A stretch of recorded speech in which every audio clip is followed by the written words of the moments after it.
समान आदिपतिपदं वरुणम् आवाहयामि स्थापयामि पूजयामि वस्त्रं समर्पयामि यज्ञोपवीतं समर्पयामि वस्त्रं समर्पयामि दिव्यश्री चन्दनं समर्पयामि श्रीगन्धं चन्दनं देव्यां गन्धाढ्यो सुमनहरा विलेपनाः सुरश्रेष्ठा चन्दनं प्रतिगीर्यता अबीर गुलालं समर्पयामि प्रत्यक्ष दीपं दर्शयामि सुधा नैवेद्यं महा नाभ्यायाशीरन्तरिक्षं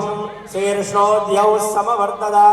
पद्भ्यां भौमिर्दिशश्रोत्राद् तथा लोकागुम् अकल्पयन् नैवेद्यं ऋतुफलं ताम्बूलं समर्पयामि प्राणाय स्वाहा अपानाय स्वाहा व्यानाय स्वाहा उदानाय स्वाहा समानाय स्वाहा नमस्कारं महा